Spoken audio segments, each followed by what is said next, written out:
State capture. Can we equate net zero policies with state capture? You may be forgiven for asking why I'm linking net zero with state capture, so bear with me while I make some observations. Now, as an example, South Africa experienced state capture by a handful of crony capitalists in a major scandal that came to light in 2016. There was a damaging report issued in 2016 detailing state capture by the outgoing Public Protector of South Africa. The report alleged that the powerful Gupta business family, through a slew of corrupt deals, used their influence to access millions of dollars worth of government contracts under the presidency of Jacob Zuma, who was forced to resign in 2018 after a public inquiry into the scandal. In this damaging incident for South Africa and its government and institutions, the characteristics of state capture were that those conspirators were able to do a number of things. So the first one was to appoint willing collaborators in all kinds of key high positions. Then they were hobbling state law enforcement agencies, even making some of them complicit in corruption. Then they were weakening parliamentary oversight.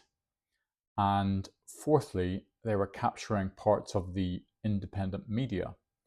Now, we could say that state capture is a form of cronyism whereby individuals or businesses benefit from corrupt politicians, law enforcement, and a compliant media to hush up any whiff of a scandal.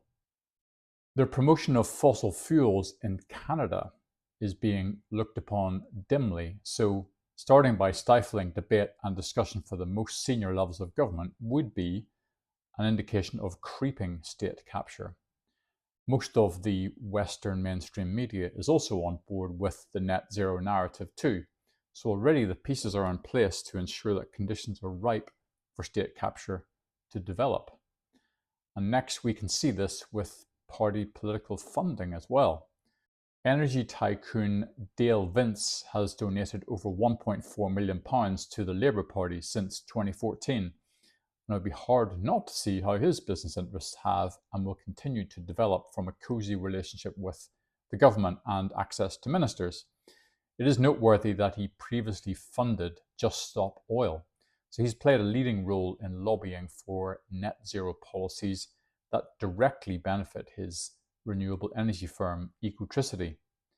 It would also be hard not to want to get in on the action when the Department for Energy Security and Net Zero, DESNZ, has an annual budget of £14 billion there. That's a 10x from what I was originally starting with. £14.1 billion. And then next, you just need some scientific backing to ensure that any dissenters are denigrated as science deniers and silenced. Example from the pressure group Good Law Project in 2024 saw it going up against the so-called climate denial think tank, the Global Warming Policy Foundation, GWPF. Enlisting the help of several MPs, they brought a legal complaint to the Charity Commission that oversees charities such as GWPF to argue it should be sanctioned for causing, quote, an unlawful distortion, unquote, of the debate around climate change.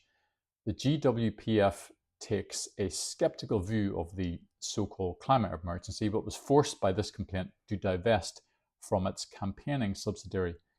So much for free speech when you have an alternative viewpoint then.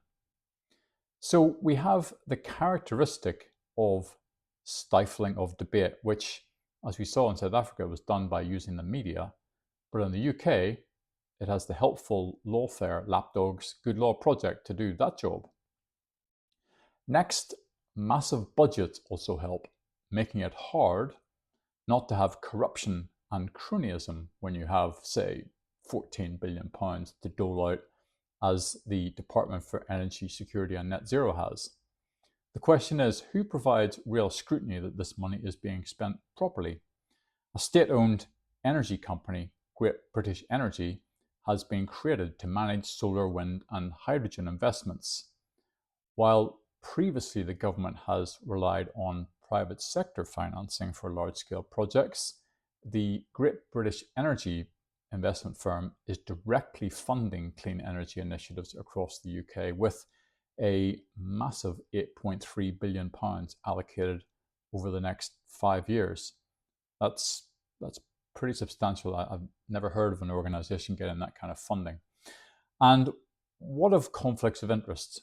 So the Secretary of State for Energy Security and Net Zero, Mr. Ed Miliband, has a somewhat unusual relationship with the National Energy System Operator, NESO, a government-created organisation to be an independent system planner and operator to help accelerate Great Britain's energy transition, and it advises Mr. Miliband on energy policy.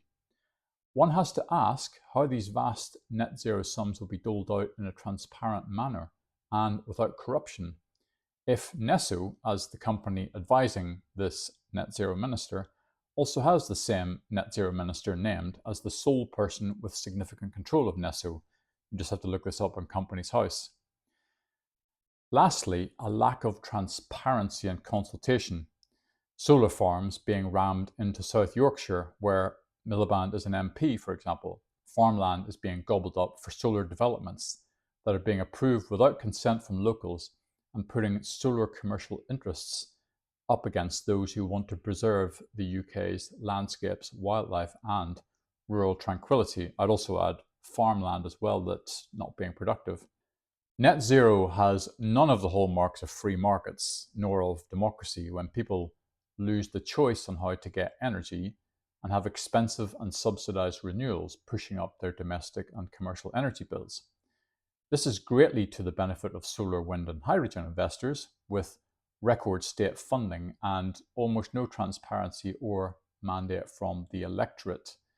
To me, this is the antithesis of how markets should operate for energy, and you can decide whether you think this is a good use of your tax pounds.